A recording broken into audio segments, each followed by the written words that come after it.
Hum. Então, sejam bem-vindos e bem-vindas. Esse aqui é o simpósio 13, simpósio temático 13, no formato online do terceiro Seminário Internacional Áfricas, tá?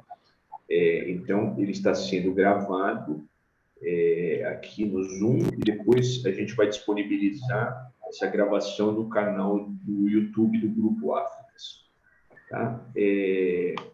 Cada participante aqui inscrito terá aproximadamente 10 minutos para apresentar seu trabalho, depois haverá um tempo para os comentários e questionamentos dos coordenadores, o diálogo entre os participantes, tá bom? O participante poderá compartilhar os seus slides durante a sua apresentação, né? Em caso de algum problema, a gente se comunica por e-mail, a gente pode criar uma outra sala, né? Se houver algum problema. Até agora ocorreu tudo bem. E todos os participantes aqui devem preencher a lista de presença, que eu coloquei aqui no chat, eu vou colocar novamente, a lista de presença desse simpósio, tá bom? Então, os trabalhos aqui inscritos para esse simpósio são aqui, ó, repensando as relações Brasil e países africanos de língua portuguesa, PALOPS, desafios das políticas públicas brasileiras, do Ramos João Sacaia Fernando.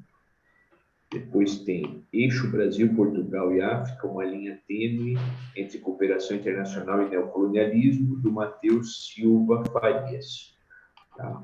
Esse trabalho aqui, Gênero e Economia, aqui da Érica Portillo, ela não vai apresentar, porque ela vai apresentar no simpósio presencial, então ela não vai apresentar. Depois nós temos aqui Movimentos Sociais, Democracia e Esfera Pública em África, Desafios e Perspectivas, do José Manuel Mussunda da Silva. Depois temos o Grupo dos 15+2 e a Luta Não Violenta, Memória do Processo de Redemocratização em Angola, do Oliveira Adão Miguel, que também está coordenando aqui esse simpósio. E por último aqui, o Islã Político na Mídia, o Movimento Enarda e o Salafismo na Transição Política Tunisiana, do Leonardo Pagano Lambuti. Então, são esses trabalhos aqui, são 5 trabalhos, né? Então, a gente pede que... Então, é isso aqui. Você tem... Oliveira, você tem alguma consideração a fazer agora? A princípio, professor Oliveira. Só, Silas, eu acho que as pontuações fundamentais foram lançadas, né? Espero que os trabalhos sejam apresentados dentro do horário estabelecido e que os participantes da nossa mesa estejam à vontade a fazer a apresentação como se estivessem entre amigos, né? Não precisam ter algum receio de que vai acontecer alguma coisa. Qualquer ajuda que precisarem para colocarem na tela, qualquer informação que precisarem passar, podem deixar no chat, se não tiverem a comunicar, a fazer o contato. E nós estaremos aqui para fazer uma boa conversa em torno deste assunto. É isso, professor Ciro. Ótimo. Então, eu vou estar contando aqui os 10 minutos, tá? Eu não vou ser muito rigoroso, mas só não vou deixar estourar muito tempo, né? Daí eu aviso, ó, quando der 10 minutos eu aviso, né? Mas a gente tem uma certa tolerância aí, né? Não vamos ser muito autoritários com o tempo. E vocês podem compartilhar. Eu permiti aqui que compartilhe. Então, vamos começar aqui por essa ordem aqui, pelo Ramos, né? Então, Ramos, bom dia. Você pode, se você quiser compartilhar os slides, mas você pode apresentar, tá? Você já tem aí 10 minutos. Bom dia. Vou então estar partilhando aqui a minha apresentação de hoje. Obrigado aí, tá? Pelo evento. Estou bastante feliz por poder estar participando aqui. Ainda mais a gente vem estudando.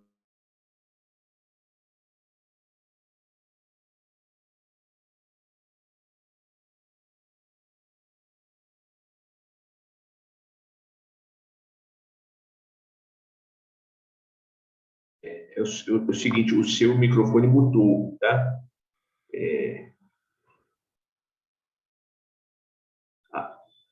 Abra o microfone.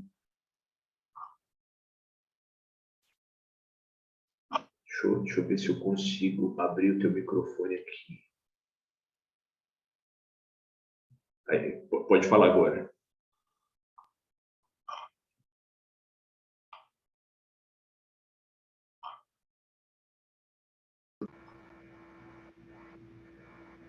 Tá. Consegue me ouvir agora? Eu peço para você tirar a tua imagem, porque talvez facilite por causa do sinal, tá? Tire o teu vídeo, porque às vezes ajuda na... Só um momento.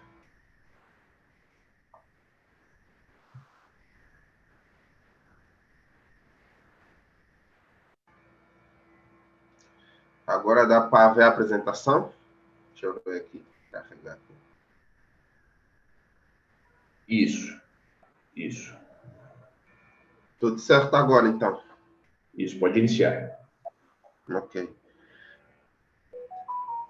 Então, pessoal, eu basicamente vou trazer um resumo aí de um trabalho que eu estou desenvolvendo, né? No caso, que é repensar nas relações entre Brasil e PALOPs, né? E os desafios das políticas públicas. Eu sou um estudante de políticas públicas e, nesse sentido, eu tenho pensado muito nessa relação da migração dos PALOPs no Brasil e como as políticas públicas têm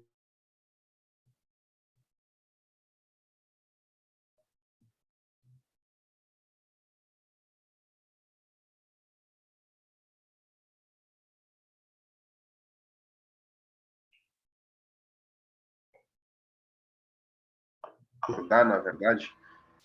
Pessoal, conseguem me ouvir? Sim, travou um pouquinho, mas a gente está te ouvindo. Pode prosseguir. O slide está aparecendo aí para você? Está aparecendo. Ok, obrigado. Na verdade, aqui primeiro eu gostaria de fazer uma contextualização dos países africanos, que de uma forma geral, os PALOPs que são abordados aqui nessa temática, eles têm uma característica única, por exemplo, todos esses países eles falam português e todos esses países eles são também de colônia oficial portuguesa.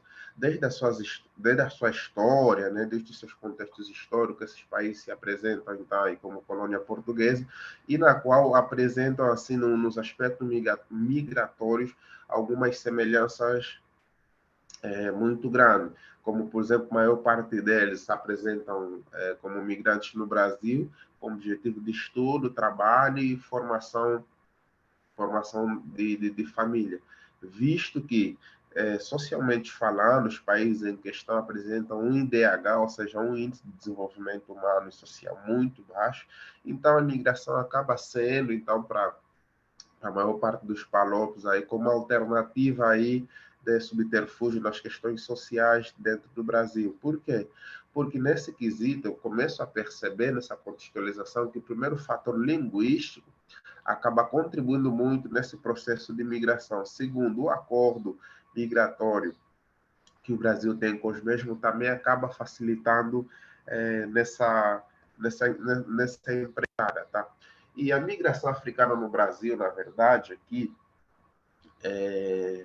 ela é uma migração, na verdade, que está sendo conquistada atualmente isso no território brasileiro, algumas questões legislativas, ou seja, na questão do direito, ainda é uma questão que está sendo conquistada devido a algumas restrições anteriormente que se tinha com os imigrantes. Historicamente, a gente vai ver, por exemplo, a Lei 4.445, anteriormente ele tratava o imigrante de uma outra forma, depois essa lei foi alterada e começou também a tratar os imigrantes de outra forma. Por exemplo, até 2007, 2008, essa mesma lei vetava a possibilidade do estudante trabalhador, ou seja, quem tinha visto de estudante, migrante com visto de estudante, essa pessoa não podia exercer uma atividade remunerada. Posterior a várias pressões sociais, a vários contextos que foram acontecendo dentro do Brasil, então os imigrantes foram forçados a reclamar esses direitos, foram forçados a mostrar que além das questões educativas, imperava outros objetivos com o Brasil, ou seja, dentro do Brasil. E aí, então, que os CRAs, eu comecei a perceber, como líder comunitário, aqui na nossa região do Paraná, no Rio Grande do Sul, onde eu fiz a graduação,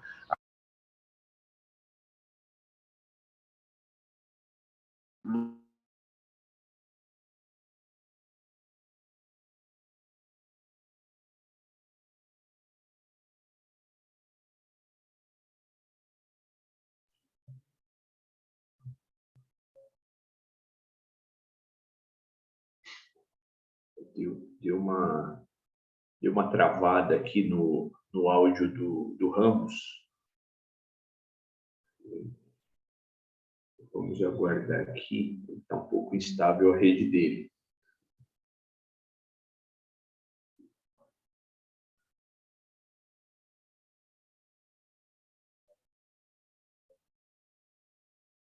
Ramos, está ouvindo a gente aí?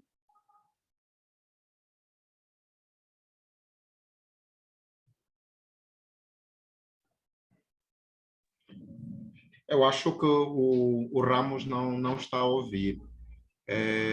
Também, professor Silas, eu acho que podíamos adotar também outra perspectiva. Para quem vai apresentar, o professor podia deixar o teu e-mail aqui. O pessoal que ainda não apresentou pode mandar para o seu e-mail.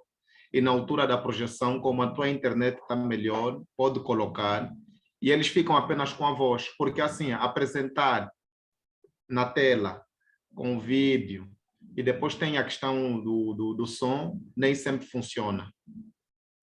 Tá bom. Então, Uhum. Então, a gente pode adotar isso. Deixa eu ver aqui. Vamos ver se o Ramos volta, senão a gente tem que tirar a apresentação dele daqui. Uhum. Aqui eu tirei, agora eu vou voltar aqui. Então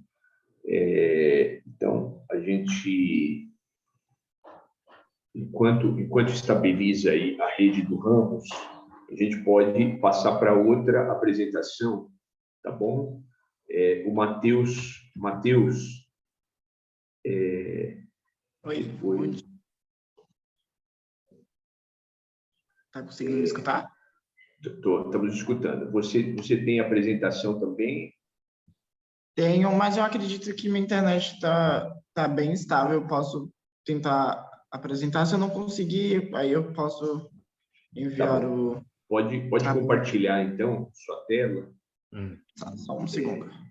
Tá bom. Vamos lá.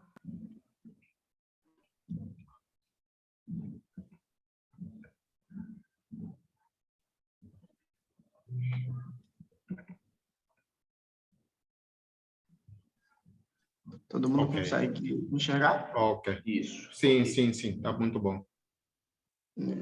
Pronto. Deixa eu ver se eu consigo. Eu não vou ligar o vídeo porque eu acredito que pode acabar diminuindo a minha performance na apresentação. Bom, vou dar início. Bom dia a todos, todas e todos. Irei apresentar sobre o eixo Brasil, Portugal e África, uma linha tênue entre cooperação internacional e neocolonialismo. Pronto. Me chamo Matheus Silva Farias, sou graduando em Relações Internacionais pelo Centro Universitário Jorge Amado, aqui em Salvador, na Bahia.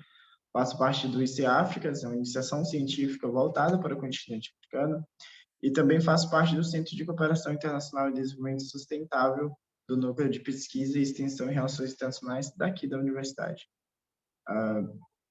Eu destaco aqui porque é extremamente importante a forma como essas duas integrações da quais eu faço parte vão guiar minha apresentação e minha linha de pesquisa como um todo.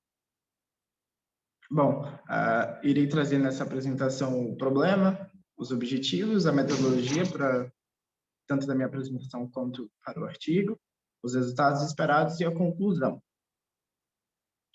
Eu começo essa apresentação falando especificamente sobre cooperação internacional e que cooperação internacional é um ato político. Toda cooperação internacional é um ato político realizado por entes políticos. E para isso vem minha pergunta problema, que é como a cooperação internacional realizada por Portugal se mostrava como um dispositivo de controle e política europeia contra os ambientes latino-americanos e africanos. Essa é a pergunta que vai direcionar toda a minha construção dentro do artigo e dentro dessa apresentação. E para isso eu também elenco alguns objetivos, que são os objetivos que eu quero acertar tanto na apresentação quanto no artigo. E para isso são identificar os tipos de cooperação entre os países, verificar as relações diplomáticas entre os atores internacionais, analisar as semelhanças políticas entre Brasil e África Ocidental, avaliar como se dá a cooperação internacional realizada por Portugal para a África e observar como o país europeu colocava seus interesses, projetava seus interesses através da cooperação internacional para a África, utilizando o Brasil como um meio, como um instrumento. Bom, e aqui eu venho trazer exatamente minha metodologia de pesquisa e a forma como o meu artigo está sendo estruturado.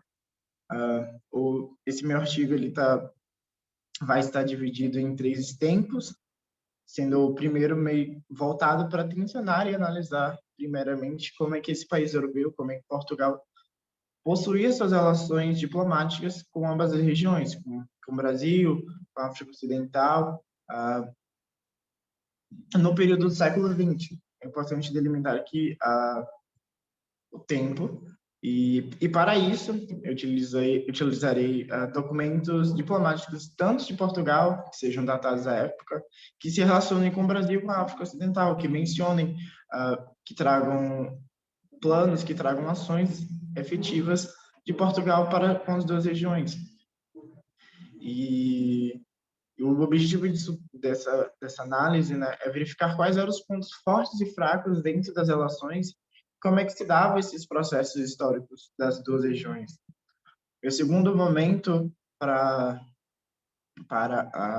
a construção dessa pesquisa é marcado assim, progressivamente pela busca em compreender como é que está agora os vínculos entre Brasil e África Ocidental. Portugal agora não está mais nesse momento como não está participando, porque agora o objetivo é focar em Brasil e África Ocidental e como é que se dava essa relação no período entre guerras, no período de 1920 até 1950 no máximo. E para isso é importante buscar similaridades entre os movimentos progressistas, entre os movimentos do Brasil, da África Ocidental e principalmente as políticas externas estatais, buscando ver assim, quais eram os principais marcos diplomáticos de ambos os lugares, como é que os tomadores de decisões agiam em cada lugar, quais eram suas semelhanças, quais eram suas diferenças. E para um terceiro momento, isso já é mais para o final do século XX, começo do século XXI, procura-se verificar agora como é que Portugal é reinserido dentro da conversa dos países do sul global, em um mundo muito mais globalizado e que constantemente incentiva, através da democracia, um apelo cooperativo internacional. Esse mundo agora meio que incentiva constantemente, força os países a cooperarem internacionalmente. E para isso será necessário interpretar os números das agências de cooperação de cada lugar, de cada região, da agência de cooperação brasileira, da agência de cooperação portuguesa e principalmente das agências de cooperação da África Ocidental. E o objetivo dessa análise é criar um pensamento crítico através dessa percepção e mapear também os dados de forma bem detalhada, de forma bem certeira. Eu destaco ainda que é importante delimitar o que é o neocolonialismo e através da conceituação, através da exemplificação e referenciação, porque é a partir disso que eu irei colocar em pauta, irei mostrar principalmente como é que os dois discursos se assemelham, como é que o discurso para a cooperação internacional, como é que os meios para a cooperação internacional ainda são totalmente injustos e ainda são totalmente ainda podem ser verificados nesse neocolonialismo. Ainda continuando sobre a metodologia de pesquisa, destaco aqui 2 pontos muito importantes para a construção dessa análise, que é enxergar as interações entre os estados, por exemplo. É muito importante colocar esses critérios que vocês podem estar observando, que é a política externa e interna dos países no período datado. Essa política externa e interna muda conforme o tempo, conforme os interesses das elites, e por isso é importante. As interações com as organizações internacionais também são muito importantes para poder verificar como é que isso se dá para a cooperação internacional, verificar também o contexto histórico internacional e domesticamente, qual é o contexto do que está acontecendo no mundo, o que está acontecendo em cada país naquele período, o que o sistema internacional, como é que o sistema internacional enxergava assim, a América Latina e a África naquele período, como é que o sistema internacional enxergava o Brasil, como é que o sistema internacional enxergava a África Ocidental. E, por último, mas não menos importante, né, extremamente de extrema importância, verificar quais são os tipos de cooperação internacional realizado pelas regiões e qual a sua importância nessa construção das relações entre os países, entre Portugal, entre a África Ocidental, entre o Brasil, porque isso delimita, isso entendendo também as diferenças entre as cooperações, isso vai ser muito mais fácil de poder entender como é que Portugal utilizava da cooperação para manter uma relação muito injusta para os resultados esperados. Eu tenho em mente que ampliar a construção teórica acerca do continente africano é de extrema importância, construir um pensamento crítico também de extrema importância. É importante detalhar esses pontos muito específicos. Desenvolver a capacidade de pesquisa e análise, apresentar, de certa forma, o uso do neocolonialismo, e como é que isso se dá ainda em relações interestatais no mundo. E, por último, também, eu acredito que é de suma importância estabelecer a visão, assim, minha visão como pesquisador, como analista internacional, a respeito do uso dessa cooperação por parte de Portugal para a África, para o Brasil. Duas regiões estão no sul global, no sul global capitalista, mas que não são tratados da mesma, não tem o mesmo peso do que Portugal nas relações internacionais.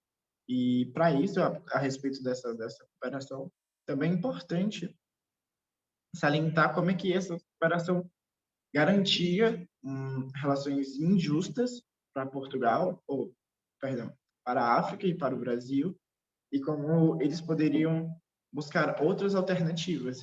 Por que eu destaco a relação entre Portugal, Brasil e África? Porque o Brasil, em muitos casos, é utilizado como um instrumento de acesso do norte global para o sul global.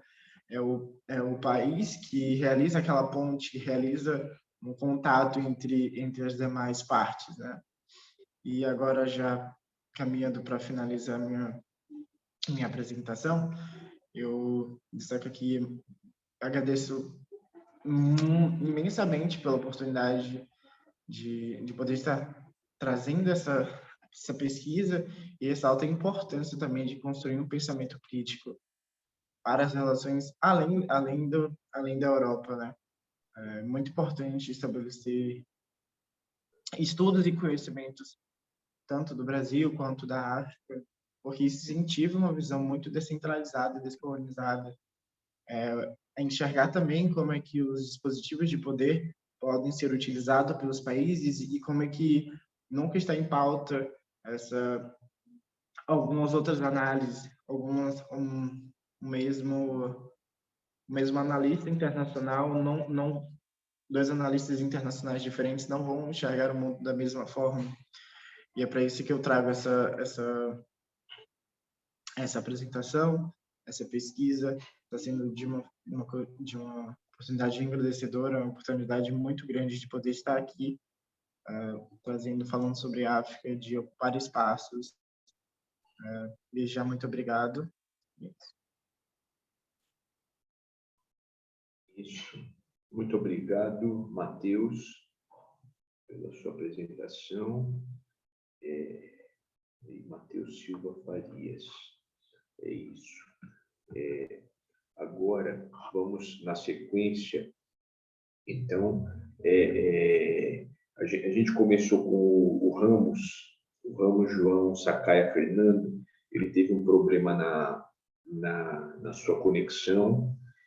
Então, nós estamos pedindo para o Ramos enviar a sua apresentação, envia para o meu e-mail, Ramos, a sua apresentação, daí eu projeto através aqui do meu computador. Me envia o teu e-mail, por favor.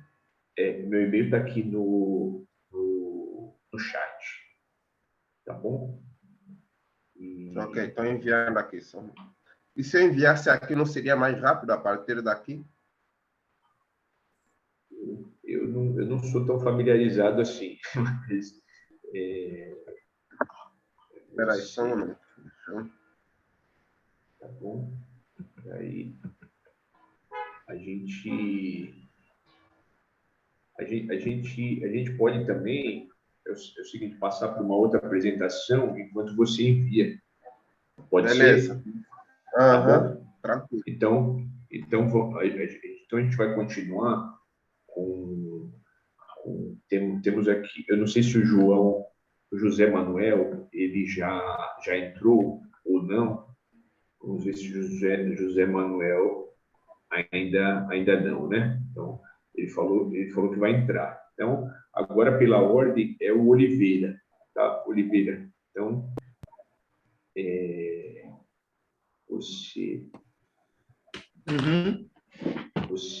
você pode fazer a sua apresentação agora.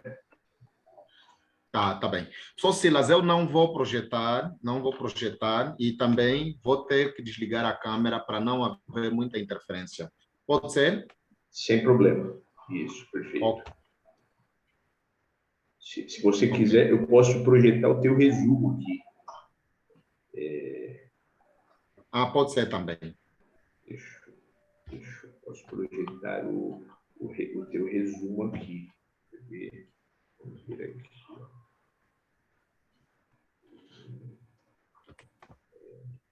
Esse aqui, né? Isso.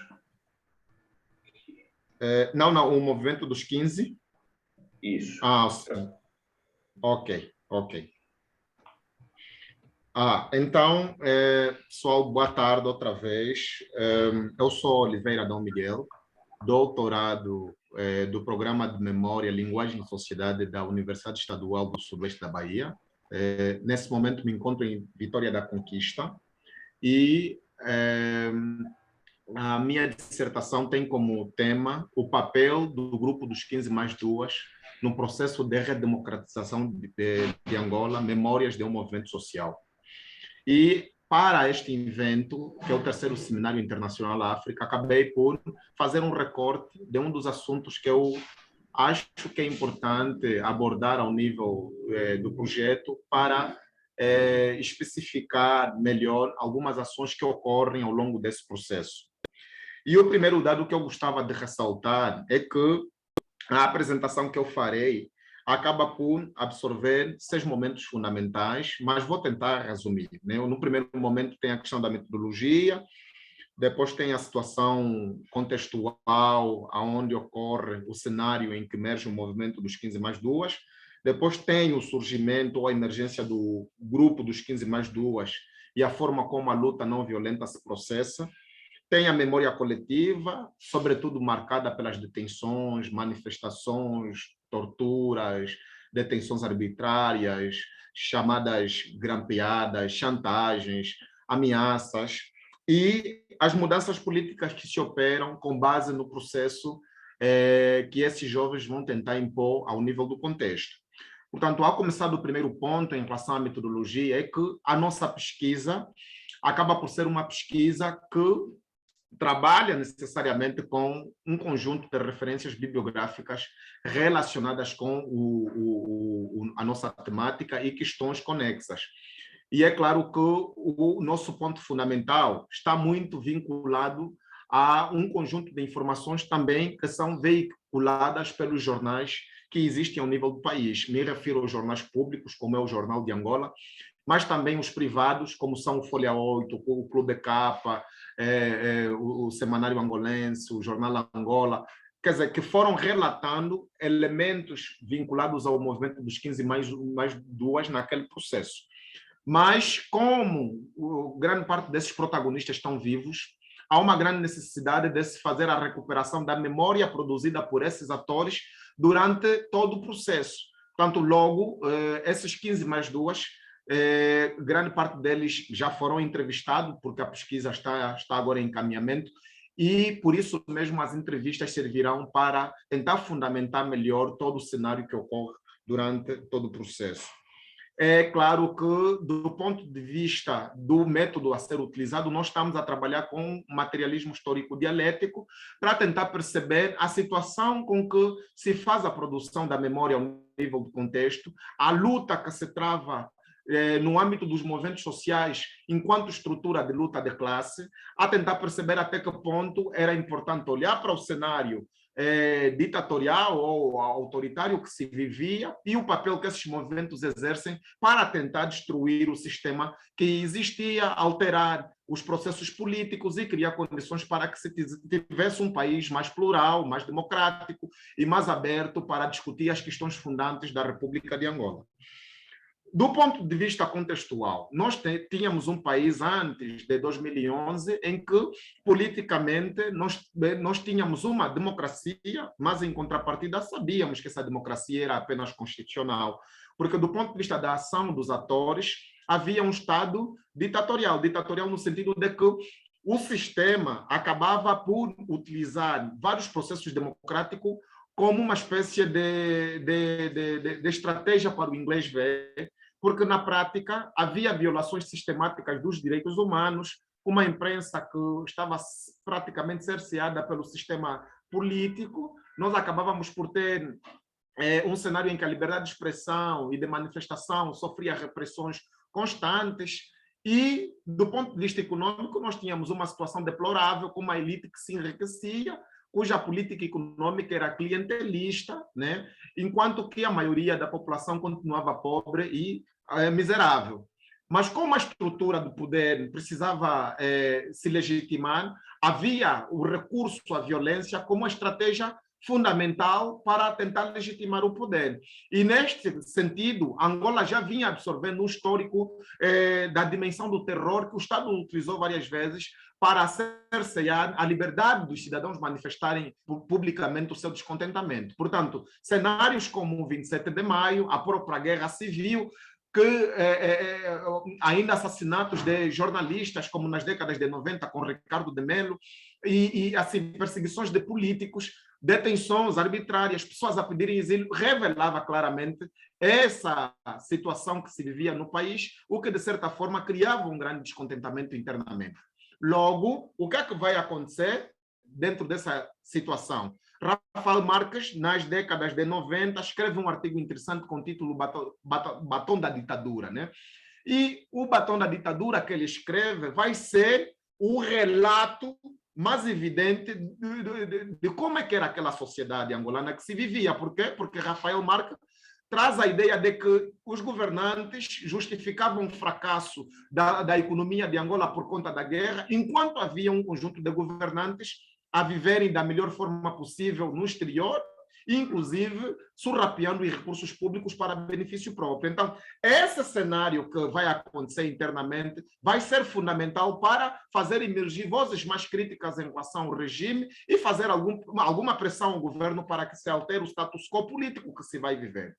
Mas um elemento fundamental que vai marcar esse processo político é o facto de que, a partir do ano de 2010, finais de 2010 e princípio de 2011, começa a se dar o surgimento da Primavera Árabe. Portanto, vimos esse movimento a emergir ao nível da Tunísia, né? Com Bozizé a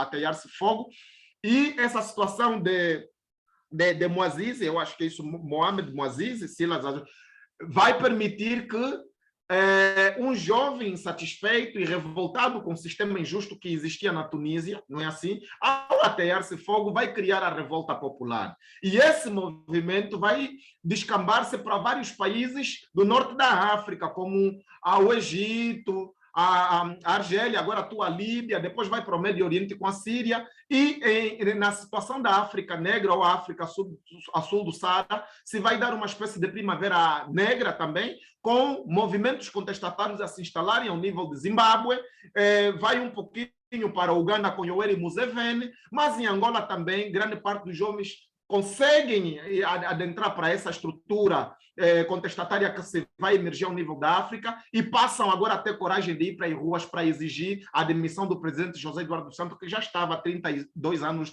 no poder, e porque o lema que os jovens vão eleger para fazer pressão em relação ao governo era 32 é muito, Zedu era um carrasco nojento e que era preciso que ele fosse embora porque o país precisava de ter um novo rosto, mais disponível e afável aos interesses da nação.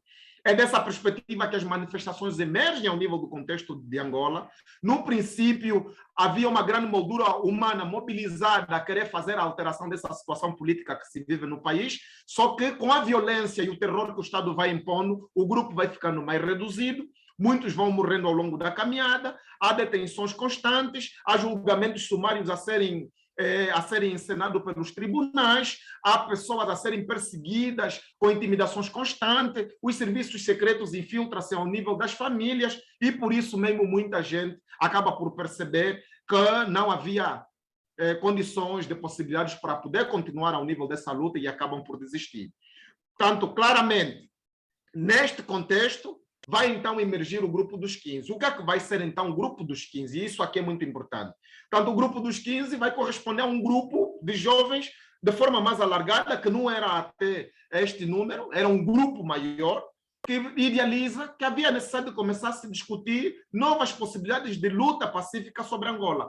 E lutas pacíficas por quê? Porque eles percebem que o regime era totalmente violento, tinha falta de legitimidade interna e também externamente.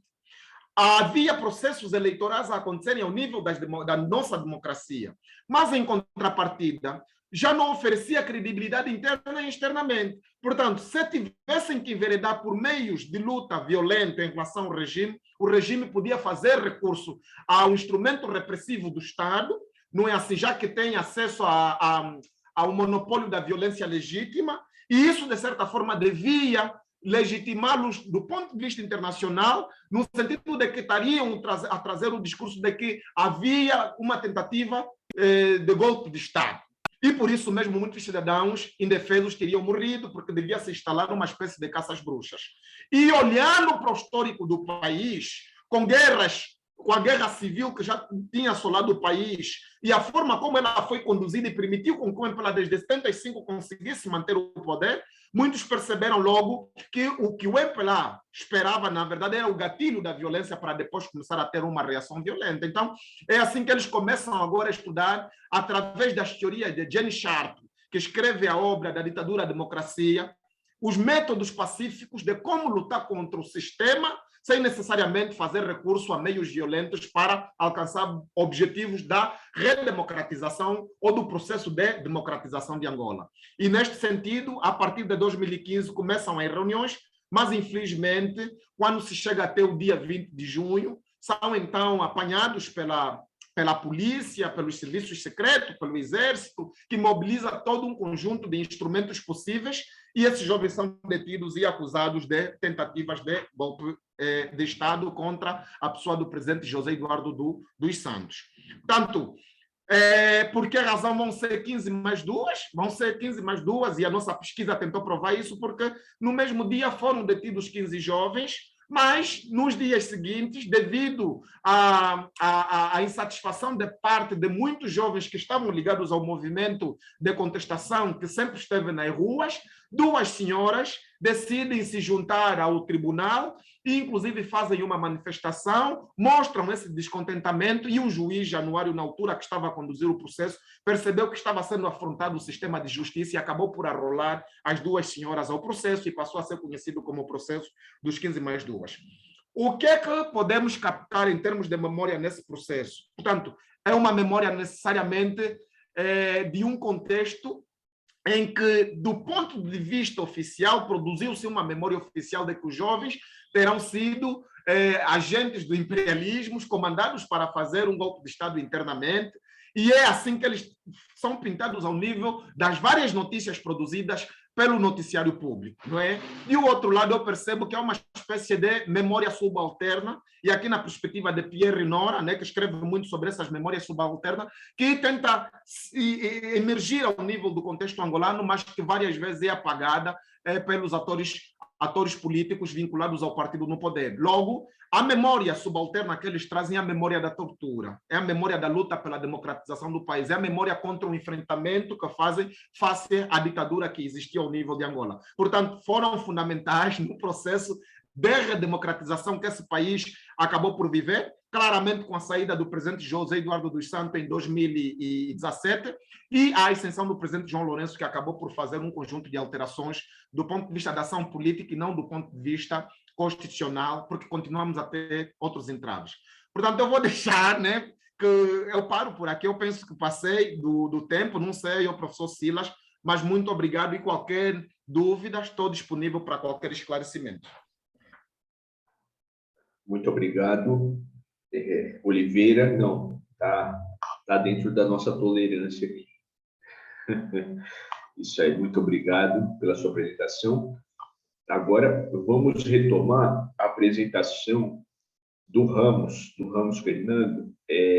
Eu vou projetar aqui a apresentação dele, e eu peço que você desligue o teu vídeo para a rede, acho que ficar mais estável, né? Melhorou agora? Por aqui, pelo menos, melhorou, se descarregando. Então tá bom, estamos ouvindo. Mas antes, porém, muito obrigado, então vamos continuar aí. Como eu trazia aqui, essa pesquisa é fruto de um artigo que eu escrevi, né? Eu sou estudante de políticas públicas aqui na Universidade Federal do Paraná, onde eu pesquiso as políticas sociais de Angola, e nesse sentido, tenho também tido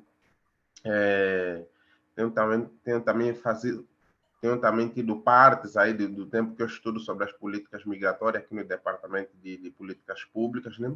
E aí, então, eu decidi olhar um pouquinho essas relações dos PALOPs aí dentro das políticas públicas brasileiras, num contexto de que as políticas públicas brasileiras elas precisaram de readaptação nas questões migratórias a nível nacional. E isso interferiu muito nas questões sociais de convivência dos imigrantes no Brasil, né? Aí, se a gente for analisar os períodos migratórios com maiores fluxos migratórios no Brasil, que foi de 2005 a 2009, de 2009 a 2014, aí então encontramos aí a contextualização dos países africanos no Brasil, né? Quando a gente olha para os PALOPs, na verdade, a gente está olhando aí para o país de língua oficial portuguesa, que apresenta essa característica, e a maior parte deles, ou se não todos, são num contexto africano, eles apresentam algumas características semelhantes internas, quanto nas questões educacionais e nas questões sociais. Quando a gente olha para a migração africana, na verdade, no Brasil, a gente está a olhar para um cenário de fraco desenvolvimento nesses mesmos países, e que a migração acaba sendo uma alternativa com inúmeros fins, tais como busca pela educação, benefícios sociais, desenvolvimento da família e até questões socioafetivas, né, imperem nessas questões migratórias. Mas a maior barreira, ela não começa primeiramente na entrada do Brasil, começa pela geografia, porque geopoliticamente falando, o Brasil está muito distante dos países africanos, né? Mas ainda assim, os acordos entre os PALOPs têm facilitado em algumas questões, principalmente nas questões estudantis, por obtenção de visto de estudantes e outros recursos de entrada no Brasil. Hoje, o maior desafio da política pública no Brasil se apresenta nas seguintes questões: nas questões legislativas, ou seja, numa maior legislação que permite e facilita a inserção desse imigrante que chega no Brasil, nas questões trabalhistas também, né? Os estados entes federativos do Brasil não estão totalmente adaptados para essas questões, tanto que, segundo a Lei 4.445, né, de 2009, ainda não permitia que os imigrantes que estejam no Brasil com visto de estudante tivessem a questão laborativa permitida, e depois aí sofreu alterações diante de pressões sociais, e aí, resumidamente, surgiu o CONAR, que é o Comitê Nacional dos Refugiados, que toma parte um pouquinho das questões da Polícia Federal e leva para si como responsabilidade, emitindo aí guias de permanência, guias definitivas, né? Documentação provisória e permanente para estudo, e facilita um pouquinho o direito de ir e vir consagrado na Constituição brasileira dos imigrantes, que anteriormente não era cessado. Por quê? Porque as questões migratórias no Brasil, legislativas, eles se esbarram num ponto muito crucial. A Polícia Federal não é uma polícia preparada para lidar com imigrante, né? Daí que o CONAR, um comitê com especialista, com mais entendimento sobre pauta migratórias e a fraca capacidade de estudo, de estudos migratórios no Brasil, contribui, então, nesse retrocesso migratório legislativo do imigrante no Brasil, o que torna muito difícil a sua estadia aqui, devido a alguns fatores. Primeiro, que sem documentos não existimos e não estamos registrados. Aí que começa, então, ali a surgir, então, essas barreiras migratórias. E outra questão também muito importante do desafio das políticas públicas é a questão da saúde, né? Porque, assim, Silas, quando a gente olha a saúde pública brasileira ou olha a saúde pública dos PALOPs, a gente tem um contraste totalmente degenerativo, insuficiente e até vergonhoso, né? Por quê? Porque quando se fala das políticas públicas na África, a gente observa mais políticas governamentais e partidárias, não realmente políticas públicas efetivas. E esse desafio da saúde pública dos africanos no Brasil também ainda é um desafio aqui no Brasil, entender até muitas questões que lá ainda perigam a saúde pública, e a inserção deles aqui acaba se tornando também um desafio, além do mercado de trabalho, da segurança pública e da sua integração na sociedade. Quando eu digo integração, eu divido os estados do Brasil por causa de fatores culturais, porque o imigrante da Bahia ou na região do norte, como está o Adão Miguel, não tem a mesma recepção como um imigrante aqui no sul do Brasil, que estatisticamente é a região do Brasil com menos imigrantes, onde o tratamento ainda é totalmente exacerbado e esnobado, né? Mas nesse contexto, esse desafio da adaptação social, aí surgem as associações, as ONGs, os direitos internacionais, o Ministério Público, de forma, então, a trazer essa temática com maior abrangência e entender, olha, apesar disto, né, do fluxo migratório, há imigrantes, há legislação, há consensos e há acordos, e esses acordos precisam ser preenchidos, precisam ser respeitados, e esses precisam ser inseridos na sociedade, porque a sua inserção em si, para terminar, contribui no desenvolvimento econômico e social do Brasil, na legislação estipulada no Brasil, né, que tem um contexto escravocrata, né, muitos imigrantes foram forçados a vir aqui e assim foram se espalhando por todos os Brasil, e as políticas públicas, desde já, para terminar, não foram preparadas para receber os imigrantes, razão pela qual esses desafios ainda pairam na sociedade brasileira, principalmente entre os estados, no CRAS, e municípios subdesenvolvidos do Brasil, que não têm essa estrutura, quando eu digo estrutura, sociais, recursos financeiros, principalmente para essa acolhida dos imigrantes nas questões sociais, né? Mas hoje, no momento atual, já se observa aí um pouquinho mais de abrangência, discussão e maior conhecimento do processo peso, embora ainda precisamos ultrapassar esses desafios, Silas. Obrigado pela oportunidade Entendo que essa temática aí tem muitas discussões ainda que a gente precisa desenvolver, de modo a tornarmos o Brasil uma sociedade com dualidade, integralidade, pautados na Constituição dos direitos humanos garantidos e acordados entre o Brasil e outras nações. Obrigado, Silas. Muito obrigado, Ramos Fernando, pelo seu trabalho, muito importante aí fazer essa questão dos imigrantes africanos no Brasil. Agora, vamos seguir aqui para o Leonardo Pagano Landucci, tá? Que é o Islã Político na Mídia. Né? Bom dia. Vocês estão conseguindo me ouvir? Estou ouvindo bem. Tá bom. Eu vou apresentar minha tela, então, e aí eu vou começar. Eu vou deixar sem a câmera por conta da internet, mas aí vocês me avisam se der problema. Tá apresentando já? Sim, estamos visualizando aqui. Então tá bom.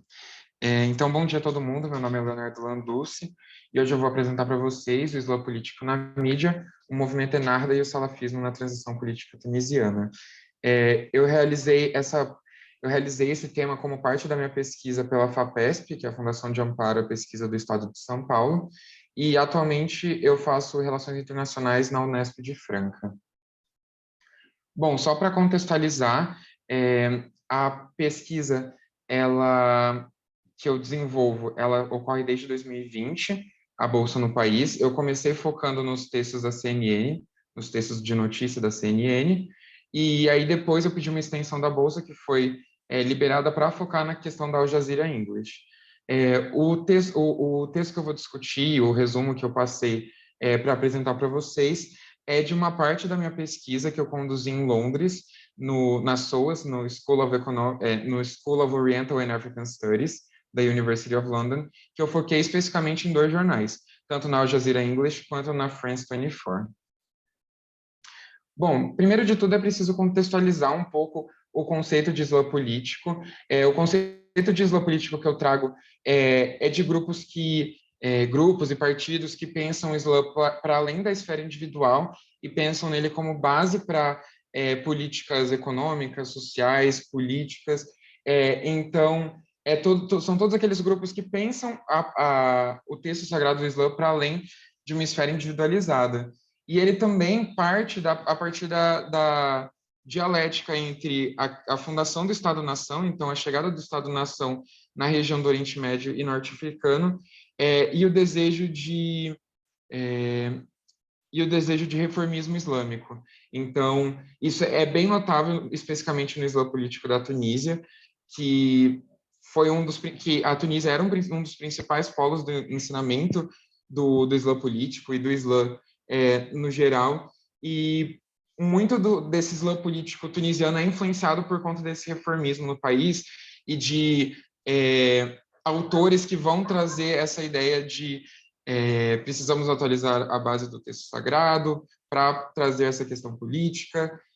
Então, quando a gente tem os dois presidentes que assumiram após o fim da colonização por parte da França na Tunísia, a gente vê que existe uma tomada do discurso do Islã político por parte do governo, então a monopolização do Islã por parte dos 2 governos, tanto do Bourguiba quanto do Ben Ali, e por conta disso, o Islã político ele é tratado como um outro dentro da Tunísia. Então, ele é tratado como uma alteridade e ele é perseguido durante ambos os governos para conseguir, no caso do primeiro, apoio da França e no caso do segundo, apoio dos Estados Unidos, principalmente por conta do 11 de setembro, então, dessa virada da guerra ao terror. Nesse meio tempo surgiu o Islã político do Ennahdha, que antes era apenas um movimento social e depois, de fato, se tornou um partido político dentro da Tunísia, e que junta diversas influências, tanto da Irmandade Muçulmana, no Egito, quanto a influência do Islã político da Argélia, que era muito forte para os pensadores, né, do Ennahdha, e surge principalmente a partir das bases de seus próprios fundadores. Então, o Hanouchi vai ser muito importante, que é um dos fundadores do movimento Ennahdha, vai ser muito importante para criar esse nexo entre a sociedade tunisiana, que era cada vez mais intercultural, então cada vez mais existe uma influência muito grande ocidental naquilo que antes era dominado pela cultura e pela identidade árabe. E nesse sentido, o Islã político do Ennahdha ele vai surgir a partir dessa cisão entre uma sociedade que está sendo carregada por discursos ocidentais, que está sendo carregada por discursos seculares, e ao mesmo tempo um desejo de se manter fiel à base do Islã. Nesse sentido, e por conta disso, o partido ele sofreu duras críticas quando ele ressurgiu em 2011, depois da Taurá, da Primavera Árabe, e principalmente por conta da ideia de orientalismo, que é essa divisão entre o Ocidente e o Oriente, em que o Ocidente aparece como grande ator internacional e que coloca o secularismo como a única opção para a política, e para uma política, enfim, justa. E justamente essa foi a base para os discursos que atacavam o Islã político do Ennahdha, como a gente vai discutir mais para frente. E nesse sentido, eu escolhi a mídia como um veículo específico do orientalismo para que esses discursos conseguissem ser captados da melhor maneira. Bom, minha metodologia é a partir da base teórica do construtivismo, das RI, da análise do discurso francesa e do Cascade Model, que é um modelo específico de entendimento da mídia a partir de diversos atores, como elites, e não apenas mídia e governo. E um método é a análise teórico-bibliográfica, assim como a seleção quantitativa e a análise qualitativa de notícias do site da France 24 e da Al Jazeera English. Bom, para isso eu selecionei 3 momentos centrais para o Islã político depois da Taurá. O primeiro foram as eleições para a Assembleia Constituinte de 2011, que marcou uma vitória muito, muito notável do Ennahdha como principal agente ali dentro da Assembleia Constituinte.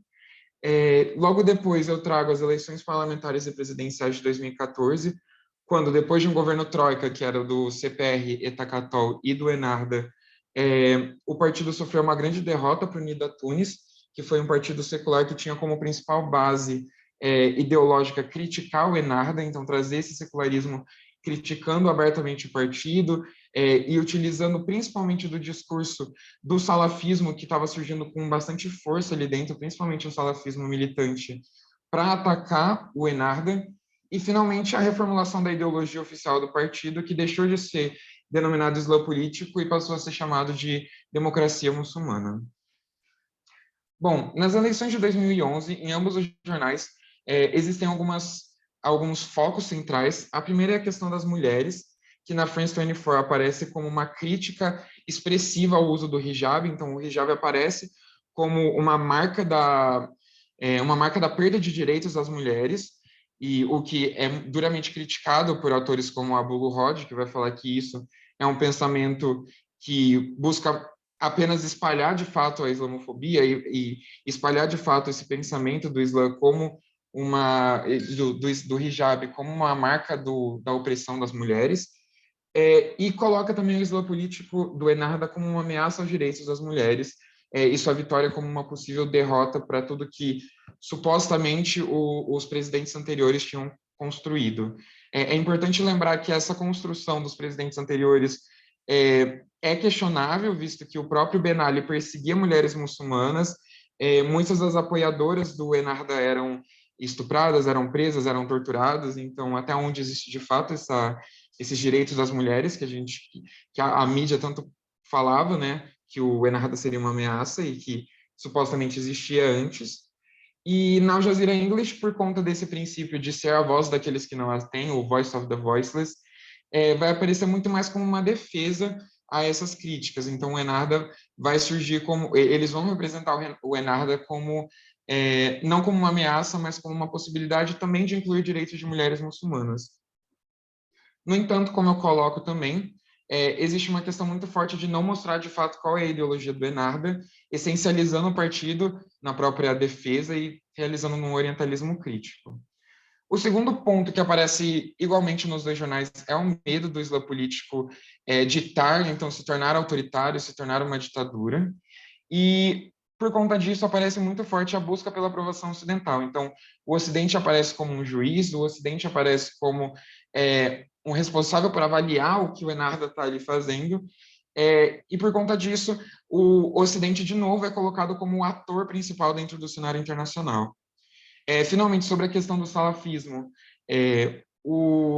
as manifestações específicas conduzidas por muitos membros do grupo que iria se tornar o principal grupo salafista, o Ansar al-Sharia, na Tunísia, por conta da exibição do filme Persépolis, foi marcado como uma ameaça, então como um grande medo ali do salafismo. E na Al Jazeera English a gente vê um outro cenário, a gente vê uma suavização desse medo e um medo muito... e esses protestos são colocados em uma significância muito menor. Finalmente, em 2014, então, com o surgimento do Nida Tunis, o binarismo entre Islã político e secularismo se torna extremamente forte, e o que a gente vê antes, nas eleições de 2011, que era uma defesa do Ennahdha por parte da Al Jazeera English e um ataque contra o Ennahdha por parte da France 24, vai se tornar o oposto no caso do Nida Tunis. Então, no Nida Tunis, para a France 24, aparece como a solução contra o salafismo, tendo em vista os 2 assassinatos políticos que aconteceram em 2013 na Tunísia. Ele aparece como a única solução para evitar que a Tunísia se torne o Egito, se torne a Líbia ou se torne a Síria. Então, numa ideia de que todos os países da região são iguais, o que, de novo, recorre a um orientalismo latente, e essa posição defensiva, então, contra os ataques, visto que boa parte da base de membros do Nida Tunis fazia parte da estrutura e do arranjo autoritário do Ben Ali. No caso, então, da Al Jazeera English, vai aparecer esse retorno ao autoritarismo do Ben Ali e essa narrativa de medo deles assumirem um posto autoritário, deles, de fato, acabarem com as aspirações da revolução. O Ennahdha, para France 24, nesse momento, ele aparece como culpado pela violência religiosa e pelo recesso econômico pelo qual a Tunísia passou, enquanto na Al Jazeera English ele aparece como uma postura de defesa, uma postura de não teria como ser diferente, visto que revoluções e transições são processos complexos. Colocar toda a culpa em cima de um ator político é incoerente. Na questão do salafismo, então, ele aparece principalmente como um medo, como um problema por conta dos assassinatos políticos, e o Ansar al-Sharia ele é constantemente mencionado, mas é importante a gente pensar que o Ansar al-Sharia como um todo não é um movimento militante, ele tem sim um braço armado, um braço militante, mas ele é em sua maioria focado na Dawa, que é o ensinamento da religião e a propagação da religião islâmica. E no caso da Al Jazeera English, esse medo aparece, mas não existe uma culpabilização do Ennahdha por parte da atuação da Ansar al-Sharia. Finalmente, na reformulação ideológica de 2016, existe só uma notícia na France 24, então existe uma perda de relevância notável ali sobre a questão do Ennahdha, e em ambos é possível ver uma narrativa de o partido se tornou democrático por excluir a religião. Então, é uma ideia de que o partido só se tornou um partido real por tirar o termo islã político e trazer o termo democracia muçulmana. Isso muito na Al Jazeera English para trazer um apoio ocidental ao engrandecimento dessa mudança, sendo que boa parte dessa ideologia já era vigente, então foi, de fato, apenas uma mudança de nome, mas a ideologia e, por exemplo, o Ennahdha ter deixado de lado menção à Sharia na Constituição já existia, já tinha sido feito muito antes, e um silenciamento do próprio Ennahdha, que já havia feito esses compromissos e essas mudanças ideológicas muito antes dessa mudança simplesmente nominal. E outra questão importante é o interdiscurso com a Tunisianité. A Tunisianité é a identidade tunisiana, e aqui a identidade tunisiana específica que foi propagada tanto pelo Bourguiba quanto pelo Ben Ali, que dizia que a Tunísia era o berço do secularismo na região, era moderna, era ocidental, e por conta disso, o Islã político foi se tornando um outro dentro da sociedade tunisiana, e ele aparece como a principal razão para essa mudança, então, de nominal, né, para a ideologia da Al Jazeera English. Bom, em conclusão, o orientalismo, ele de fato aparece como a formação discursiva ideológica padrão das notícias em torno do Islã político. Existe um caráter intersubjetivo na questão da ignorância cultural em torno do Islã político, e existem certas similaridades que podem ser explicadas pela própria lógica midiática. O ponto principal é que existe uma capitalização muito grande pela mídia em torno do medo do Islã, e por conta disso essa ignorância cultural é perpetuada, visto que para lucrar eles utilizam desses discursos para chamar a atenção da população. Bom, se vocês quiserem saber mais sobre, eu gravei um episódio de um podcast junto com um podcast que eu faço parte, que é o Pod RI, que eu falei sobre a questão atual do presidente Kais Saied. Muito obrigado. Muito obrigado, Leonardo. Ótima apresentação. E obrigado. Isso. Então, vamos seguir aqui. Depois a gente faz os comentários. A última apresentação, José Manuel Ussunda da Silva, Movimentos Sociais, Democracia e Esfera Pública em África, Desafios e Perspectivas. José Manuel, aí. Sim, consegue me ouvir? Sim, estamos ouvindo. Certo. Espero que esteja a chegar bem. Aqui tem um barulhozinho, né? Mas eu acho que não interfere em nada. Posso compartilhar a tela ou o professor vai compartilhar? Você enviou para mim? Deixa eu... Sim, apresentação. enviei pelo e-mail. Sim, é uma Vamos... simples apresentação. Já vou baixar aqui e já projeto. Pode iniciar aí. Certo. Boa tarde a todos e todas. Chamo-me José Manuel Mussunda da Silva. Sou de nacionalidade angolana e faço mestrado em Ciência Política pela Universidade Federal de Pelotas. E estou aqui para apresentar o meu trabalho com título, não é um trabalho em construção, não é? Com título Movimentos Sociais, Democracia e Esfera Pública em África, Desafios e Perspectiva, não é? Que eu almejo transformá-lo em artigo que está a publicar. Aguardando aqui a apresentação. Certo. Pode passar, professor, não é?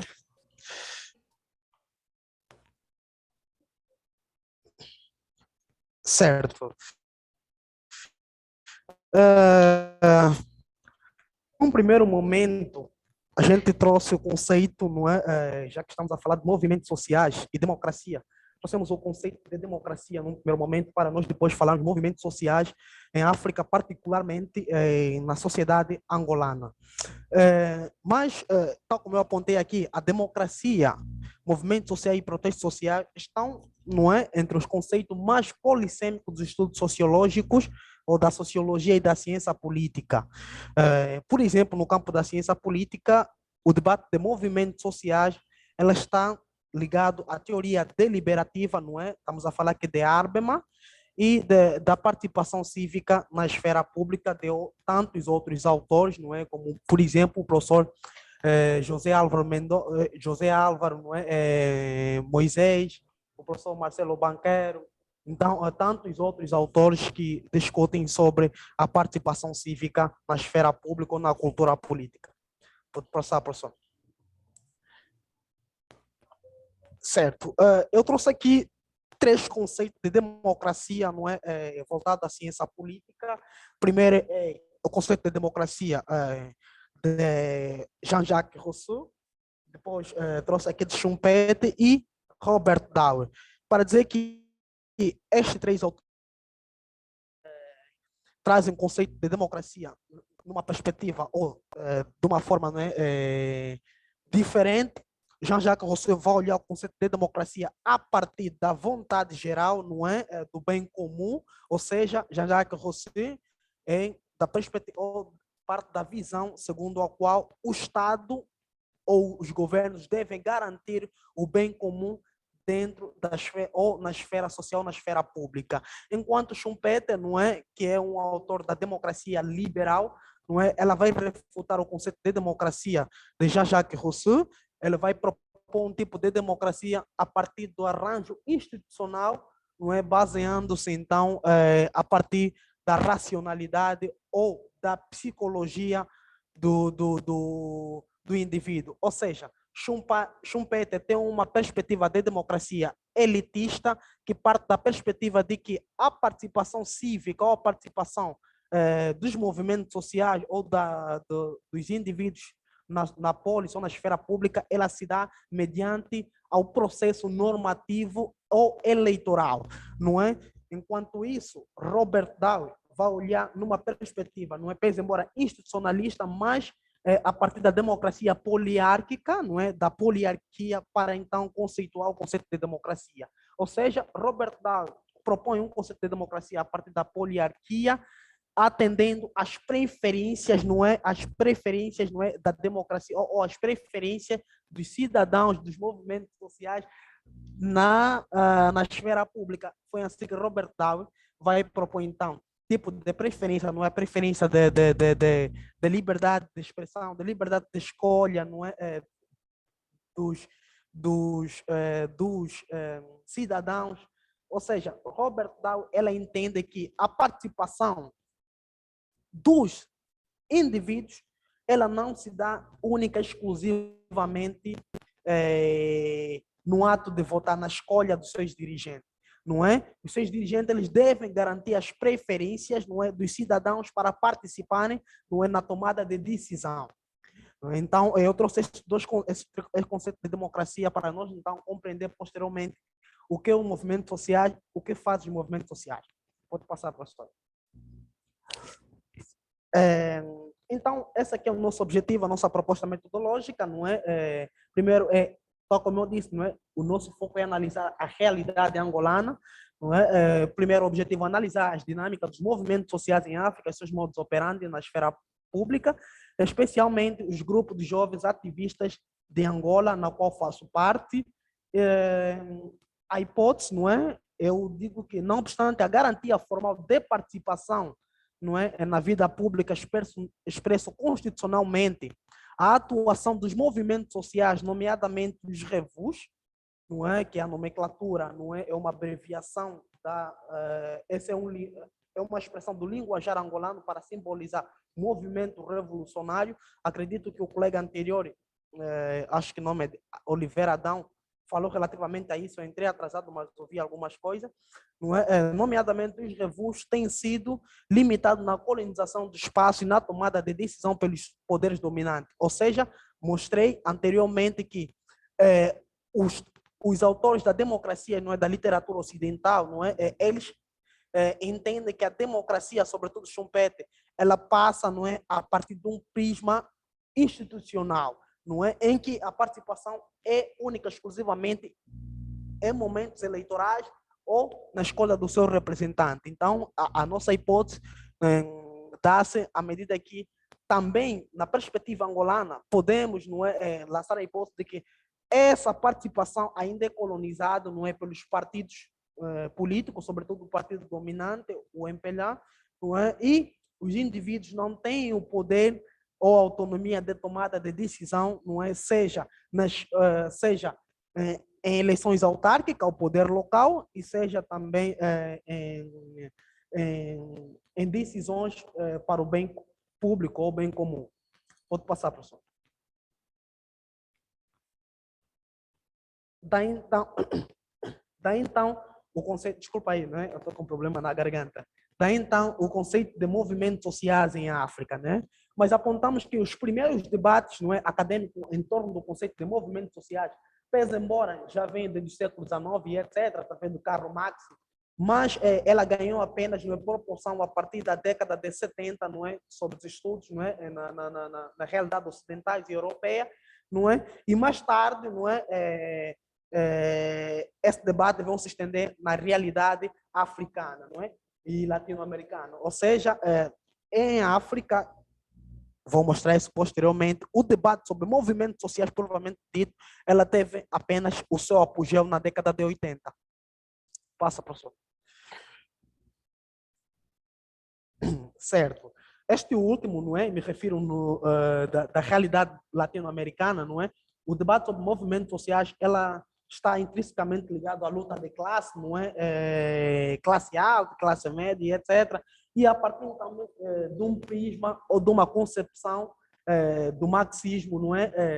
Que dá, então, essa questão de divisão, não é? Da desigualdade social e, sobretudo, também dos conceitos de infraestrutura e superestrutura aqui, mas é mais um conceito de Antônio Gramsci, não é? Karl Marx, que vão discutir sobre essa questão do o que é infraestrutura, o que é superestrutura.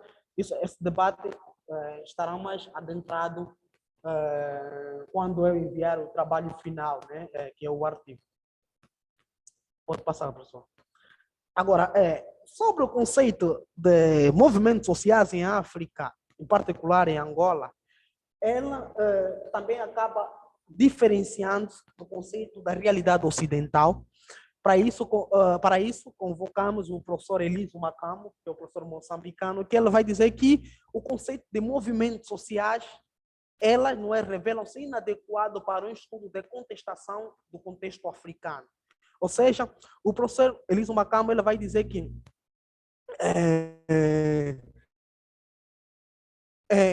o professor Elísio Macamo ele vai propor, então, um novo conceito de movimentos sociais que, segundo a sua percepção, não adequa-se com o contexto das lutas sociais dentro do contexto africano. Para ele, então, ele afasta-se do conceito de movimentos sociais e vai propor, então, que devemos chamar de crítica social. Ou seja, para o autor, o conceito de movimentos sociais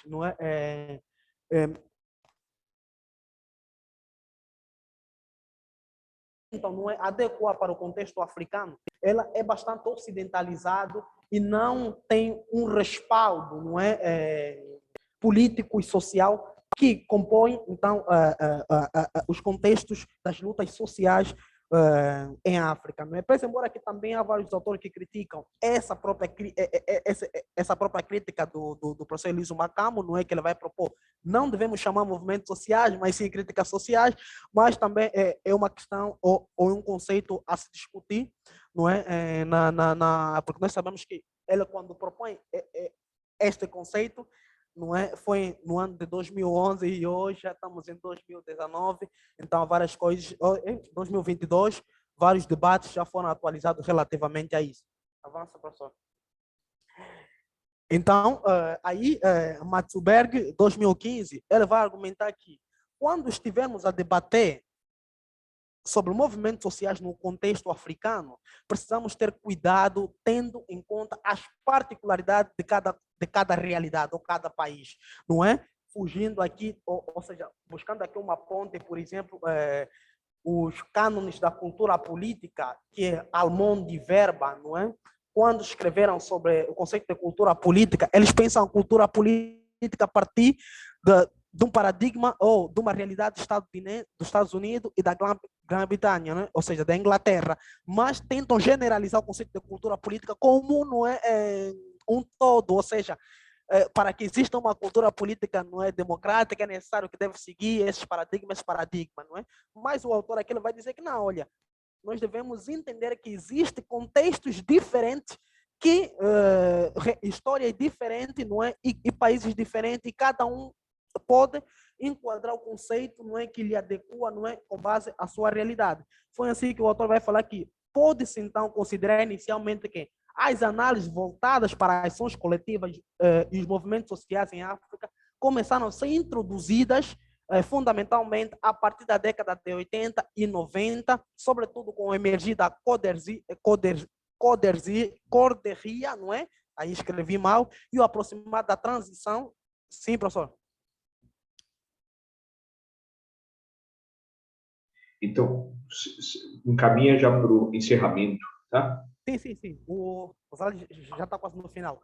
Então, vai dizer que os debates começaram, então, na academia, sobretudo com o emergir desse Conselho para o Desenvolvimento de Pesquisa e Ciências Sociais em África. Pode passar, professor. Pode passar o slide. Certo. Então, esta aqui...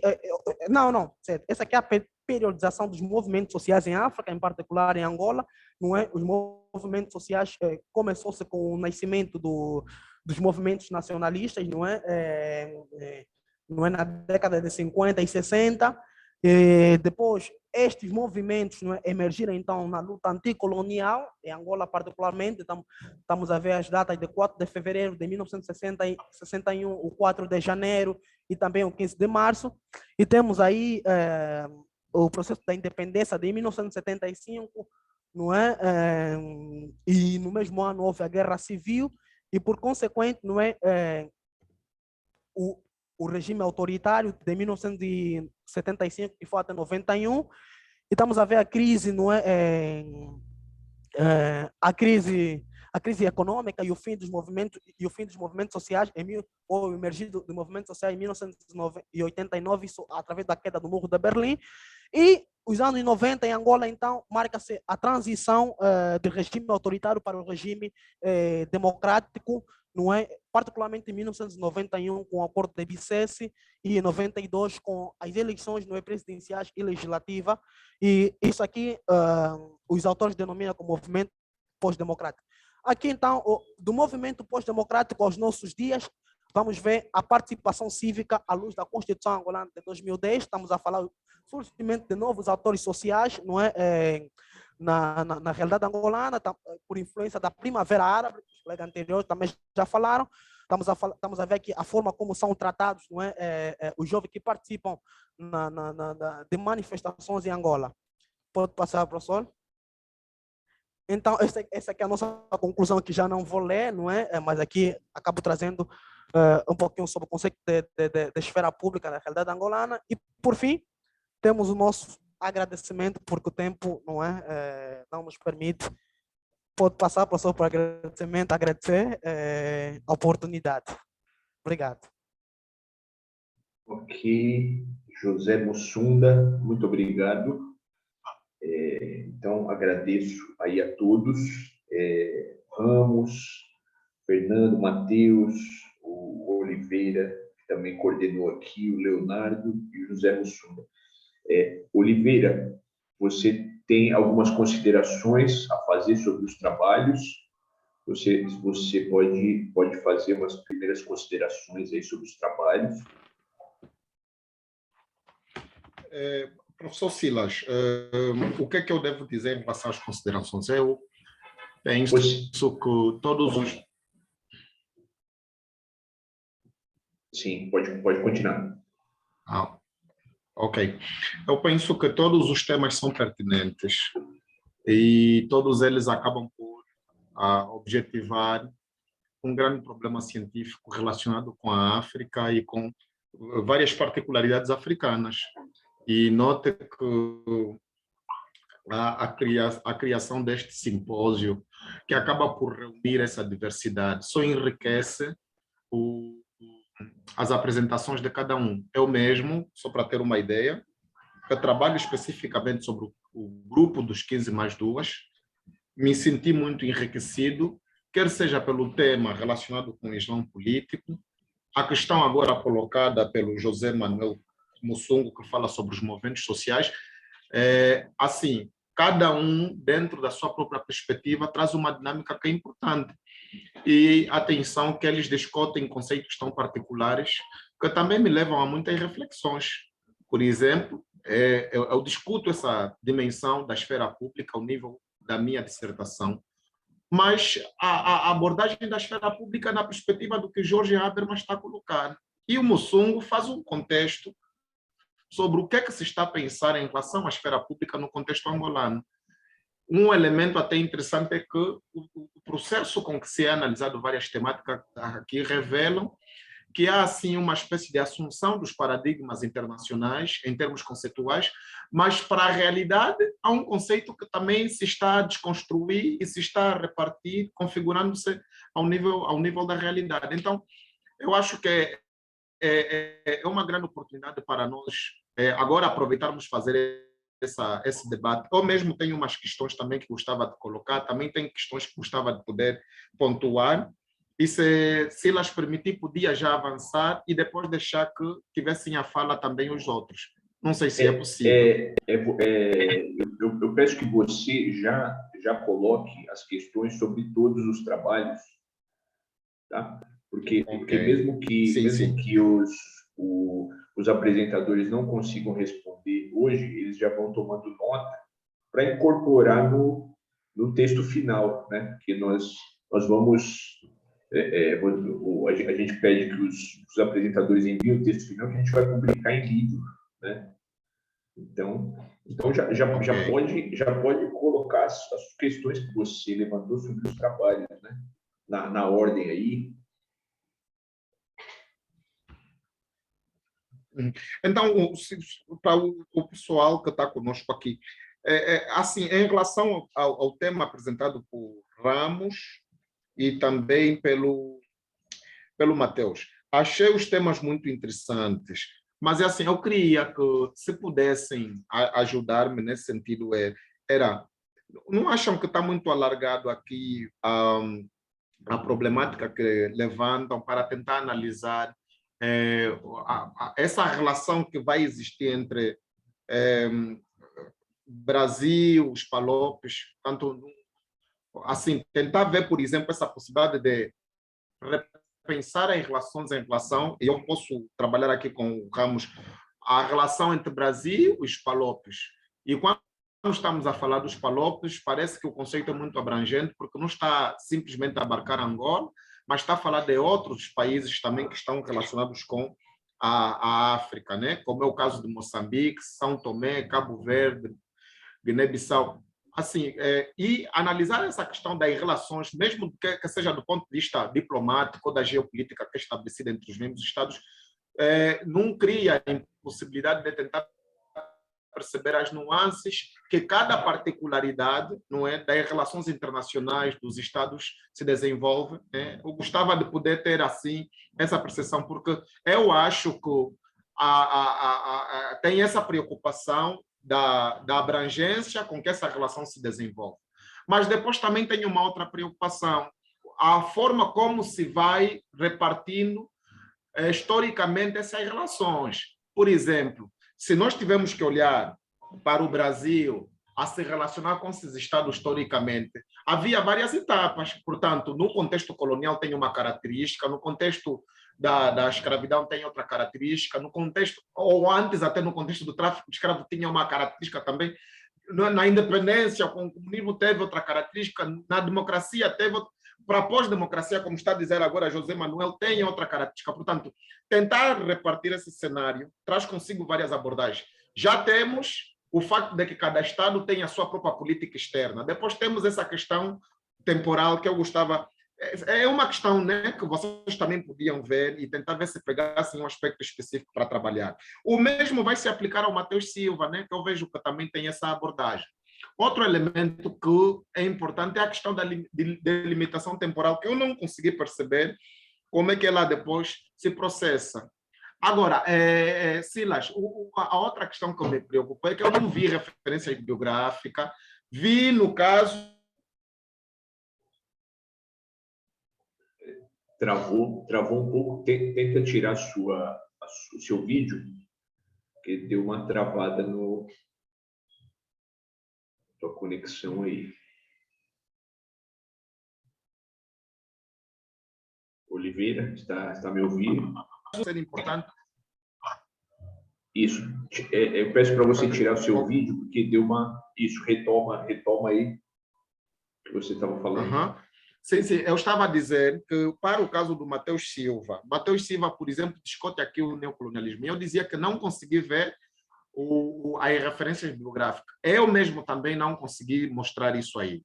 Mas não sei se utilizou ou não. Queria sugerir o texto de Kwame Nkrumah, que faz uma discussão bem interessante sobre o neocolonialismo, né? Já que estamos nessa fase de desconstruir o pensamento eurocentrista e começar a dar uma primazia grande aos nossos pensadores africanos também, introduzir o texto de Kwame Nkrumah, que é sobre o neocolonialismo, é muito interessante.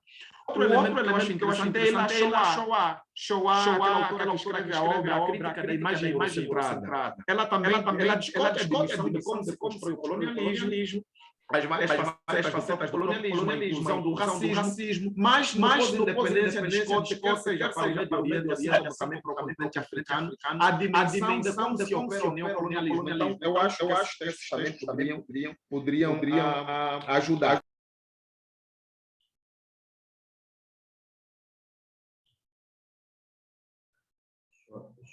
deu um problema no áudio aqui do Oliveira. Deixa eu... Isso. Oliveira, ativa o seu som de novo aí. Isso. Ok. Conseguem me ouvir? É que está dando eco. Ah. Não sei se é só para mim, mas pode continuar. Vamos lá. Ok, mas vou já concluir, porque a internet provavelmente está a falhar. Em relação ao Leonardo, o texto do Leonardo é muito interessante. Dá para perceber muitas nuances desse processo aí, que ocorre com a transição democrática que começa a acontecer na Tunísia. Mas assim, Leonardo, quando olha para a dimensão do Islã político, é só na visão do que ocorre a partir de 2010 para cá, ou está a olhar, por exemplo, para a dimensão de como também se produz a imagem eurocentrada sobre o Islã em todo o mundo. Portanto, eu sei que você voltou para 2002, mas eu estava assim preocupado a olhar, por exemplo, para a dimensão de como é que se produziu essa imagem bastante negativada com o Islã nas décadas de 70 e de 80. Assim, podíamos até regressar mais, né? Tivemos que olhar para as guerras do Afeganistão, a guerra israelo-palestiniana, as intifadas do Egito, não sei o quê, e a forma como depois chegamos até a década de 80, 90, e estamos até autores como Francis Fukuyama, Samuel Huntington, a profetizar a história ou o choque das civilizações como parte de um conflito global que devia se travar no pós-guerra fria. Então, assim, a olharmos para a narrativa de construíram também grande parte do ideário político islâmico associado ao terrorismo. Então, eu não sei se pudesse falar disso aí, seria bastante esclarecedor. E já no final, José Manuel, eu queria que José Manuel partilhasse comigo outras coisas que eu acho ser muito interessante, ou Silas, que está relacionado mesmo com a dimensão dos movimentos. E ele faz a citação do texto do professor Elísio Macamo, que tem escrito muitas coisas interessantes. Eu sei que Elias Noenhas faz aqui uma abordagem de muitos aspectos também, meandros ligados a processos de democratização que vai acontecendo em muitos países da África, apesar de que escreve a partir de Moçambique.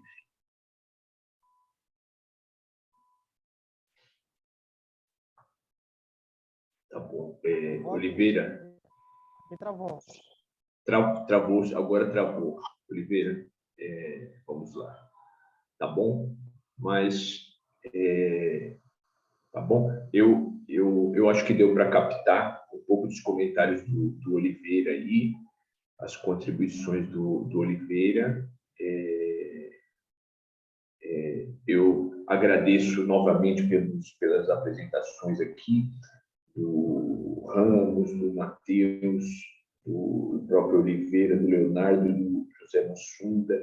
Eu estava pensando nessa questão da legitimidade política, né, que foi levantada aqui também, como que a gente pensar também nas narrativas oficiais, né, como que os governos eles vão escolhendo determinados episódios porque aquele episódio histórico dá legitimidade política, né? Então os governos muitas vezes se prendem a determinado, olha, nós estamos ligados à luta de libertação e tal, então tudo que é contrário ao governo é contrário eles atribuem como um colonialismo, né? As forças de desestabilização e tal. Então, a gente pensar nessas narrativas oficiais dos governos, as formas de legitimação política, né? E sobre os movimentos sociais, muitas vezes o que eu vejo é uma interpretação meio teleológica, né? Então, eles, a partir do resultado, você avalia o movimento social, né? Então, o Leonardo estava falando sobre os movimentos da Tunísia, lá da Primavera Árabe. Então, Muitas vezes, aqui do Brasil também, né, o movimento de 2013, eles se atribui a onda conservadora ao movimento de 2013, mas muitas vezes o resultado não explica aquele movimento, né? Muitas vezes é um movimento ali que ele não se tem o controle do resultado que vai se ter, né? É um movimento muitas vezes espontâneo, de uma juventude, de um desejo, e o resultado da outra coisa, né?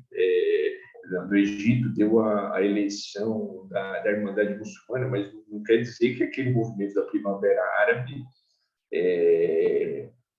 tinha o ideal, a motivação mesma da Irmandade Muçulmana, que foi eleita ali.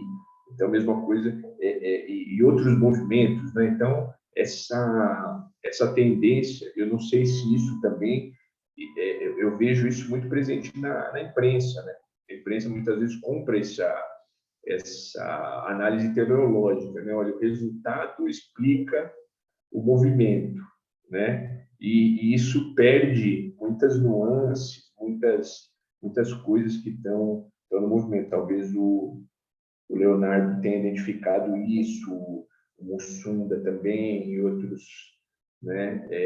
Isso prejudica a nossa análise, né? A gente que quer levar em consideração vários aspectos, várias narrativas, né? A gente leva em conta e não.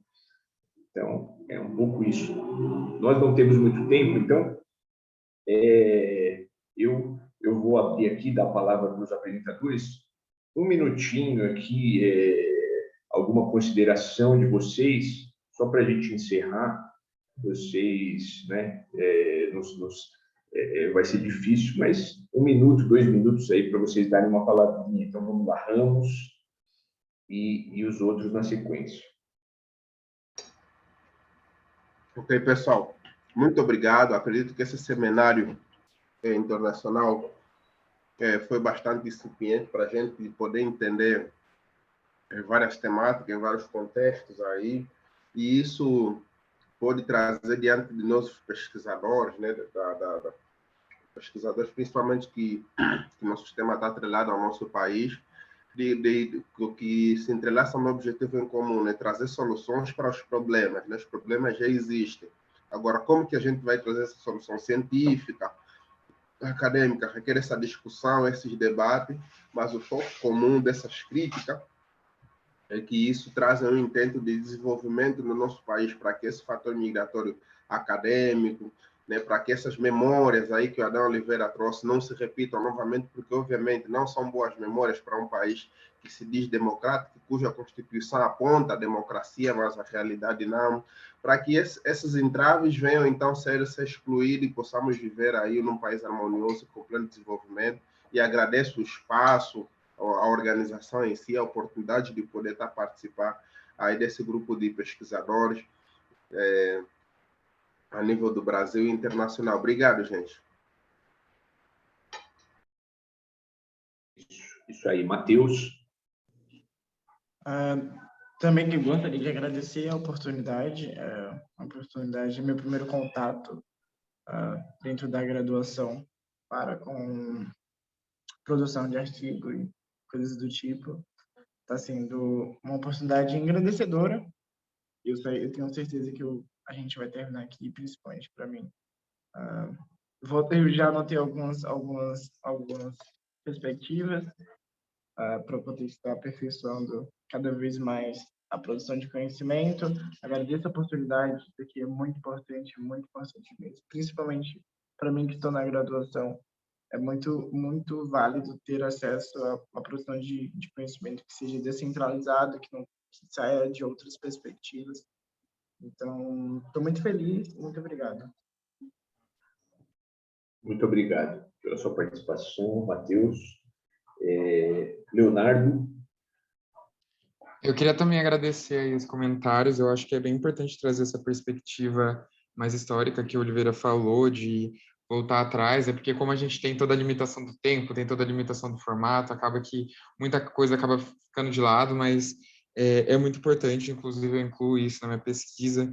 Essa questão, Silas, que você falou é vital, assim, a ver os resultados só para enxergar todo o movimento, toda essa ideia de inverno árabe, que para mim é absurdo, porque a gente está desconsiderando todo o movimento que aconteceu como se tudo que ele tivesse feito só tivesse tido efeitos negativos. Então, é muito importante isso para mim, e trazer isso na pesquisa é um prazer, foi um prazer estar aqui com vocês hoje. Muito obrigado.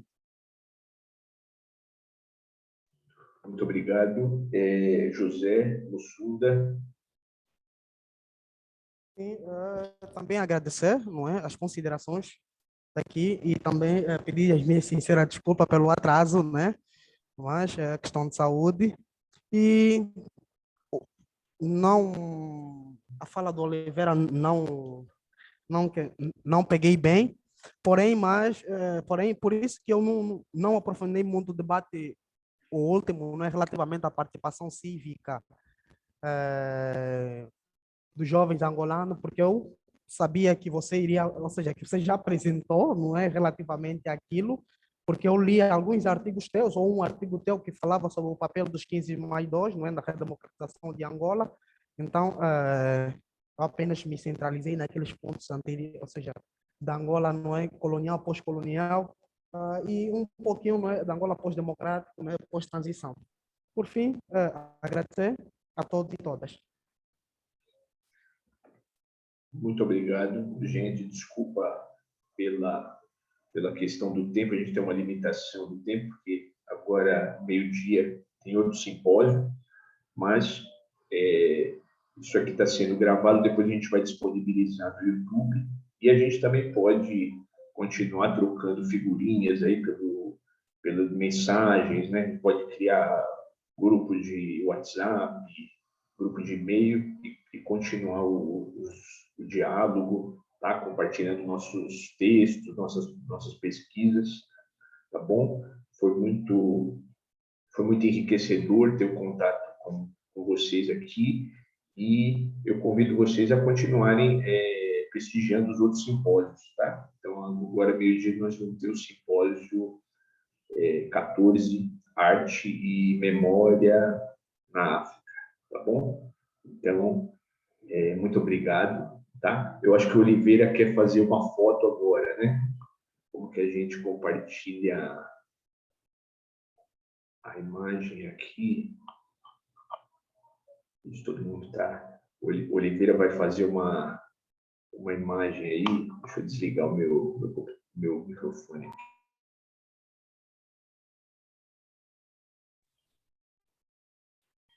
Pessoal, a minha câmera está com algum problema, mas puderem fazer aí melhor. Eu queria pedir que o pessoal todo abrisse a câmera e o Sila coloca numa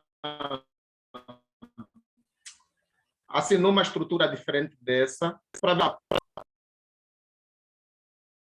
Aqui, ó, eu coloquei na galeria já, tá bom?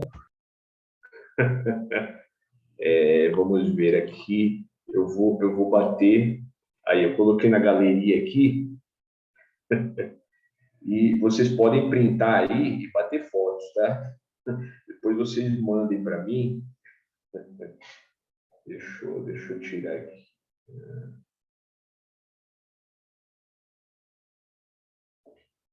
Tá bom? Printem aí. Tá bom? Gente, obrigado. E agora eu convido vocês ao próximo simpósio, tá bom? Tchau, tchau, gente.